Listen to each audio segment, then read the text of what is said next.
La fotografía salió a la luz en 2019, oculta durante más de un siglo detrás de una tabla suelta en el ático de una granja destinada a la demolición en la zona rural de Kentucky. En ella, una niña, no mayor de 12 años, aparece junto a un muchacho que parecía tener unos 14. Sus rostros transmiten algo que ninguna imagen de 1891 debería mostrar, una conciencia inquietante, un terror que se niega a desvanecerse con el tiempo. En el reverso escrito con tinta desvaída se leía: Margaret Thomas Caldwell, día de boda, 15 de mayo de 1891. La caligrafía se vuelve insegura a mitad de frase, encogida como si el escritor temiera dejar la verdad plasmada en papel. La última línea decía únicamente: Dios nos perdone a todos. Lo que el equipo de demolición descubrió a continuación desvelaría todo lo que creíamos saber sobre el secreto más escalofriante de una familia estadounidense. En los anales de la genealogía americana, algunos apellidos arrastran susurros que nunca parecen morir. Los Caldwell, del condado de Harlan, Kentucky, eran uno de esos casos. Prósperos cultivadores de tabaco cuya tierra producía riquezas donde los campos de otros permanecían estériles. Durante más de un siglo, los vecinos atribuían su fortuna a la buena sangre, a una estirpe fuerte y a esos valores familiares que supuestamente construyeron América. Pero los valores familiares, como están a punto de descubrir, a veces se retuercen en formas tan grotescas que hasta el mismo diablo se apartaría con horror. Margaret Caldwell nació el 13 de octubre de 1879, la cuarta hija de Ezekiel y Ruth Caldwell. Según todos los relatos, era extraordinaria.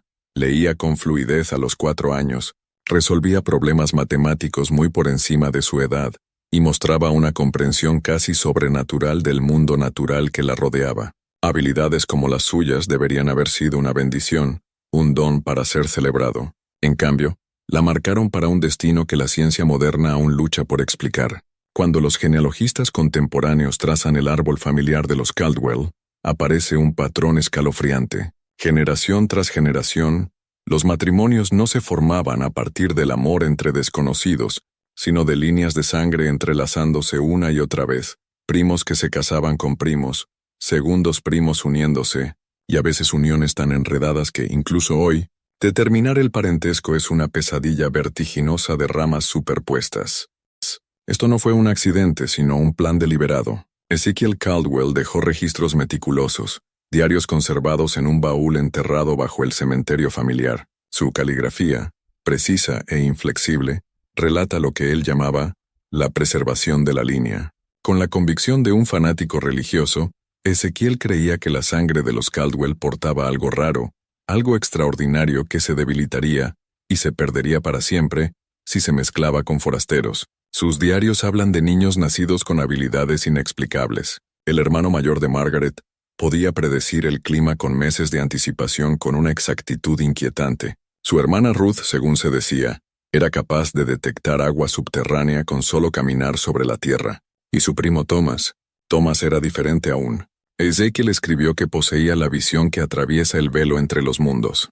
Cuando Margaret cumplió 12 años, la decisión de la familia quedó sellada. Su primo Thomas, hijo del hermano de Ezekiel, sería su esposo. El compromiso se anunció el día de su cumpleaños, con toda la solemnidad de un sudario fúnebre, descendiendo sobre un cuerpo vivo. El reverendo Samuel Pike, el ministro local, al principio se negó a oficiar semejante unión, condenándola tanto en términos morales como legales. Lo que finalmente lo hizo cambiar de opinión sigue siendo un misterio. Sin embargo, en sus propios diarios dejó entrever que fue testigo de algo dentro de la casa Caldwell, algo que lo convenció de que la ley de Dios y la ley de los hombres no siempre eran la misma.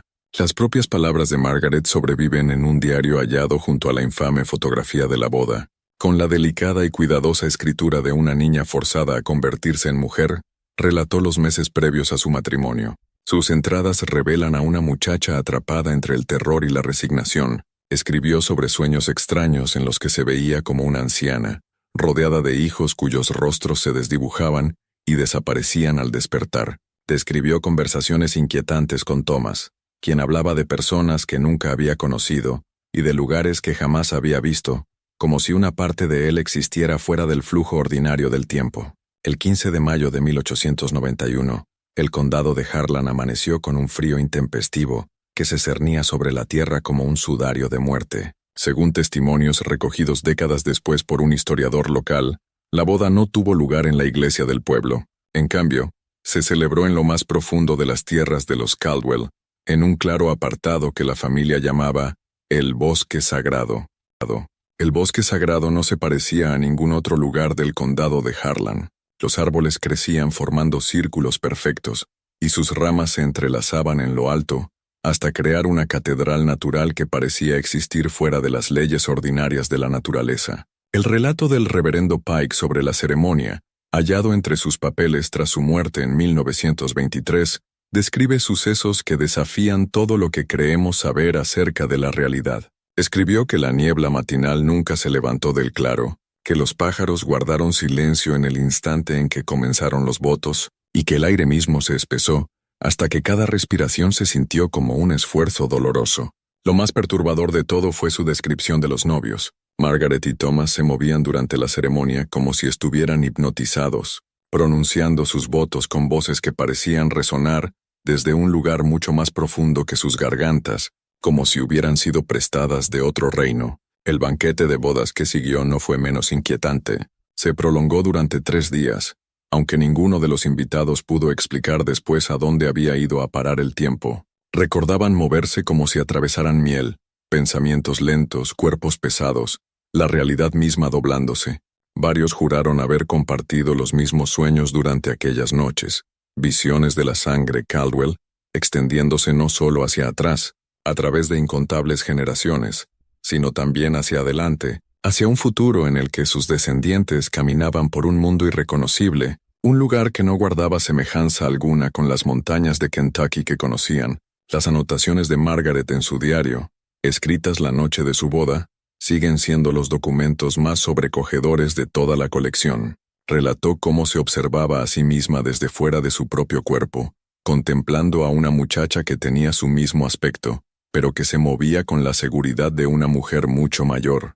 Describió a Thomas hablando en lenguas que jamás había escuchado, pero que de algún modo comprendía.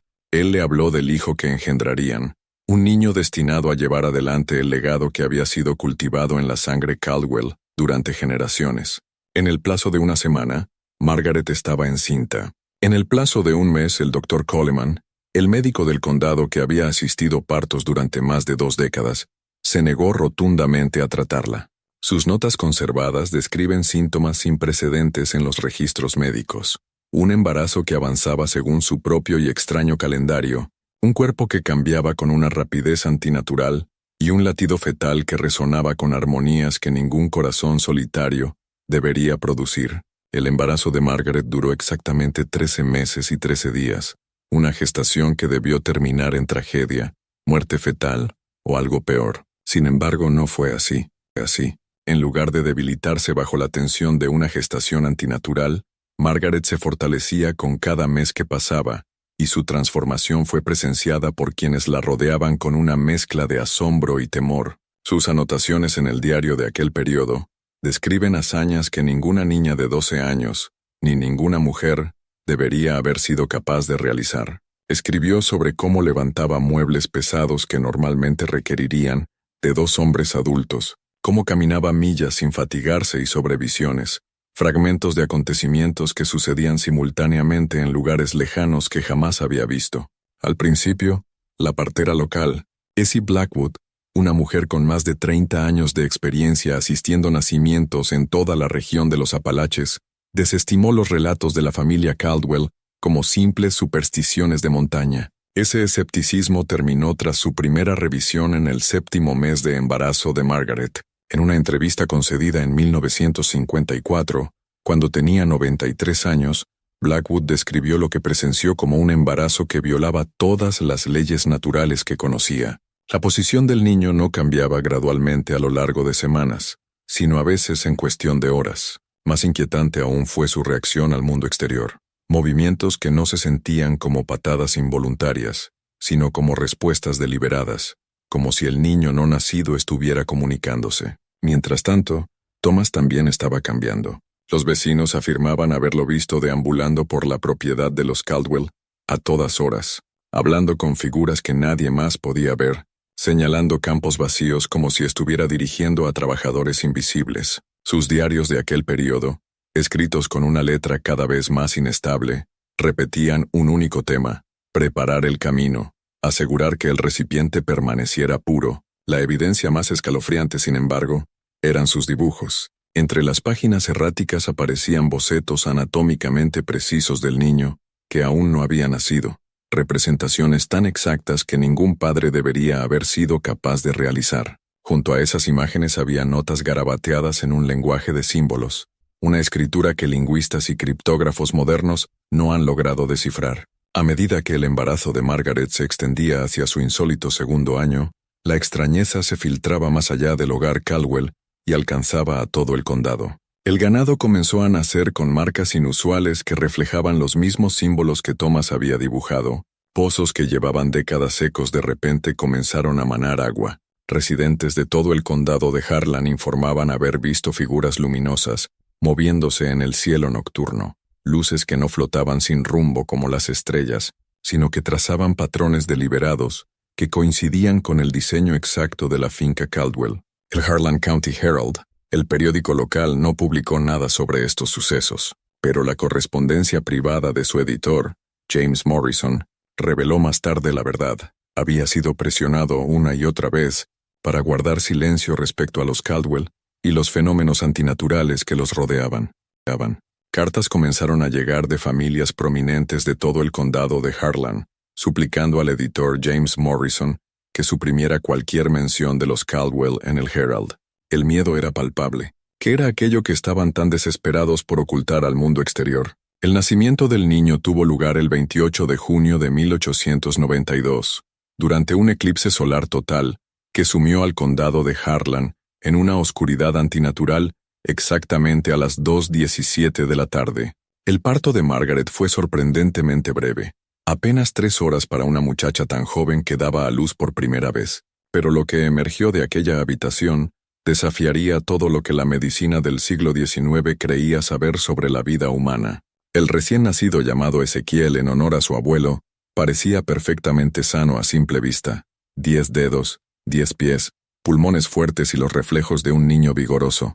Sin embargo, Essie Blackwood, la partera, registró detalles en secreto. Sus notas de parto, descubiertas décadas después escondidas en un tarro de cristal bajo las tablas del suelo de su cabaña, describen lo que nunca se atrevió a compartir en vida. Los ojos del niño, escribió, estaban mal. No eran azules, ni marrones, ni verdes, sino cambiantes, mutando de color según el ángulo de la luz. Aún más perturbadora era una marca de nacimiento grabada en su omóplato izquierdo, una espiral perfecta, idéntica a los símbolos tallados en los árboles del bosque sagrado. En cuestión de días quedó claro que Ezequiel no era como ningún otro niño. Su crecimiento resultaba asombroso. Al mes ya sostenía la cabeza firme. A los 3 meses se sentaba sin ayuda. A los 6 meses caminaba con el paso seguro de un infante de varios años. Pero no era solo su cuerpo el que avanzaba a un ritmo aterrador. También lo hacía su mente. La mirada en sus ojos inquietaba a todos los que lo conocían. Testigos juraban que no los observaba con la inocente curiosidad de un bebé, sino con la conciencia calculadora de alguien que comprendía demasiado. El doctor Coleman, quien en su momento se había negado a atender a Margaret, fue finalmente persuadido para examinar al niño. Sus notas, preservadas en los archivos del condado, describen a un bebé de 6 meses con las capacidades cognitivas de un niño de varios años. Ezequiel demostraba habilidades para resolver problemas y reconocer patrones que derrumbaban todo lo que la comunidad médica creía posible sobre el desarrollo humano temprano.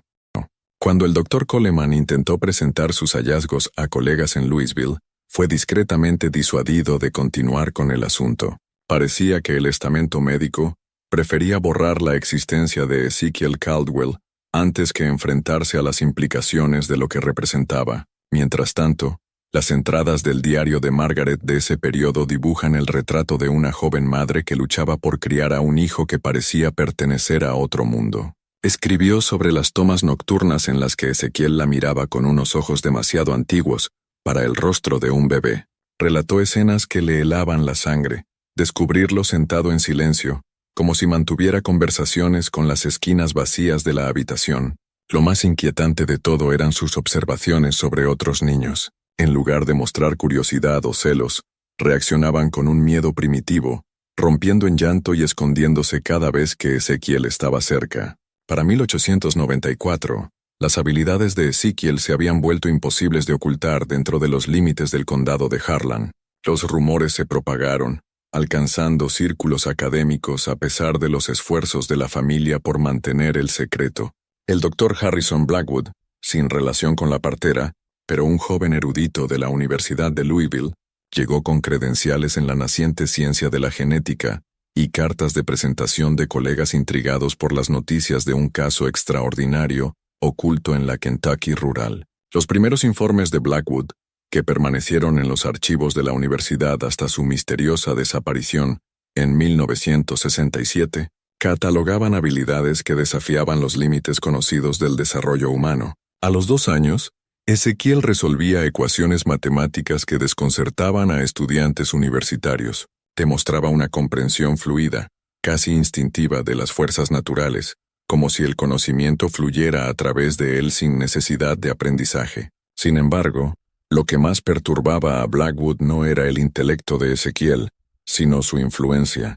Los animales se doblegaban a la voluntad del niño, obedeciendo órdenes jamás pronunciadas. En algunos casos, incluso las personas parecían sucumbir a su presencia, impulsadas por una fuerza que ninguna ciencia podía medir. El diario privado de Blackwood, recuperado décadas después de su herencia, revela a un hombre desmoronándose bajo el peso de lo que presenció. Escribió sobre experimentos en los que Ezequiel predecía resultados aleatorios con precisión absoluta, como si el azar mismo le obedeciera. Describió momentos en los que el niño parecía ocupar múltiples lugares a la vez, parpadeando dentro y fuera de la percepción. Y lo más inquietante de todo fueron las conversaciones, diálogos en los que un niño de 2 años hablaba con calma sobre conceptos que jamás le habían enseñado, a veces en lenguas que nadie en el condado de Harlan había escuchado antes.